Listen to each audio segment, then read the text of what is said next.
Presentation is about the skill of writing, how we can take ideas from our mind and put them into words so that others can read and understand. Writing is not just transferring thoughts onto paper, it's about shaping and organizing those thoughts so they make sense to the reader. Just like crafting a piece of art, crafting text requires both creativity and structure. Most demanding skill. Among the five communication skills, listening, speaking, reading, writing, and viewing, writing is the most demanding. Why? Because it's not just about putting words on paper. Writing requires us to generate ideas, choose the right words, and make sure our thoughts are expressed clearly so readers can fully understand. When crafting text, one of the first steps is choosing the right words. Writer needs to know the kind of text they're writing, whether it's a story, an essay, or a report. They should also understand the purpose of the text and consider who their audience will be. The words you choose depend on what you want to achieve and who you are writing for. For example, if you were writing an academic essay, you'll use formal and precise terms. But if your audience is younger or unfamiliar with the topic, it's better to use simpler and more relatable words. The key is to match your language to your purpose and audience so your message is understood the way you intend. Once you have the right words, the next step is structure. Good writing is not just a random collection of sentences. It has to be organized so that ideas connect smoothly. Think of it like building a house. Words are the bricks, but structure is the blueprint that makes the house stable and livable. Each sentence should express one clear idea, and those ideas should build on each other in a logical order. Without structure, readers may feel lost or confused even if your ideas are good. Every sentence in your writing has a role, just like players in a team. The topic sentence introduces what the paragraph is about, it's the captain. The key idea expands on it, providing the main point. Supporting sentences then add details, evidence, or examples to strengthen the point. Transitions act like bridges connecting one thought to another smoothly. Finally, a summary sentence wraps up the paragraph and prepares readers for what's next. When each sentence plays its part, your writing feels complete and easy to follow. Paragraphs are not just blocks of text. They serve different purposes depending on what you want to achieve. A paragraph might define a concept to give clarity, describe something to create a picture in the reader's mind, or explain a process step by step. Other paragraphs might show cause and effect, why something happened and what resulted, or compare and contrast two ideas. Knowing your purpose guides how you shape the paragraph. For instance, a definition paragraph looks very different from a process paragraph. Next is sentence structure. The way you structure sentences depends on the kind of writing you are doing. For definitions, there's a standard pattern. Start with a term, link it with a verb, place in its general category, then list its characteristics. For descriptions, you arrange details based on order or layout, like top to bottom, left to right, or general to specific. For processes, you use a step by step sequence with clear connections, like first, next, then, finally. And when showing relationships between ideas, you rely on signal words such as however, therefore, or because.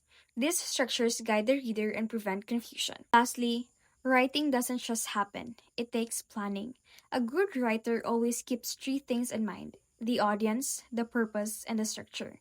If you know who you are writing for, you'll know what tone and words to use. If you know your purpose, you'll know whether to explain, persuade, or describe. And if you understand structure, you'll know how to organize your sentences and paragraphs so the writing flows smoothly. In short, planning is the foundation of effective communication. Now that we've wrapped up the previous topic, let's move on to something a little different but just as important: the truth about fancy soaps. This section will also show us how we can use a public service announcement or PSA to communicate health concerns effectively. Hello, everyone, and welcome to my presentation titled The Truth About Fancy Soap. In this talk, I'll walk you through what the Public Service Announcement or PSA is, and how we can use it to raise awareness about the risk of antibacterial or so called fancy soaps. Let's dive in. What is a PSA?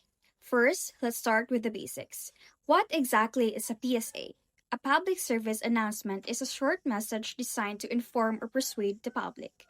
Typically, PSAs focus on important health, safety, or social issues. The main goal is to raise awareness and encourage people to take action. So essentially, a PSA is a tool to spread meaningful information in a clear and memorable way. Now that we know what a PSA is, let's look at the issue at hand. Fancy soaps. Scientists have raised concerns about antibacterial soaps because many of them contain a chemical called triloxan. This substance has been linked to allergies, hormonal problems, and even antibiotic resistance. What's more, the FDA has pointed out that these soaps are not actually proven to be more effective than regular soaps. So, in reality, fancy soaps may be doing more harm than good. Why it matters: antibiotic resistance. Building on that point, why should this matter to us? The overuse of antibacterial products can actually make bacteria stronger. Over time, bacteria may become resistant, which means they no longer respond to medicines that once killed them. This creates a serious public health problem because it makes infections harder to treat in the future. So, what seems like a small everyday choice, like which soap you use, can actually have big consequences. Your turn, make a PSA. Now, here's where it gets interactive. Imagine that you're part of a health organization and it's your job to warn the public about the chain dangers of fancy soaps. Think creatively. You could design a video, a poster, or even a short skit. The important thing is to use reliable news and science sources to make your message both accurate and convincing. In this way, you're not just learning, you're also applying the skills of real world communication. PSA guide questions. To help guide your PSA, here are some useful questions to ask yourself. First, what message do we want to deliver? Second, is the message clear? Third, will it stick in people's mind? Fourth, does it connect to their everyday lives? And finally, will it actually motivate them to take action? By answering these questions, you ensure your PSA is both powerful and effective. And with that, we've reached the end of the presentation. Thank you so much for your attention. I hope this gave you not only a deeper understanding of the risk of fancy soup, but also an appreciation of how PSAs can be used to educate and inspire change. Now, let's take these ideas forward and think about how we can apply them in our own projects.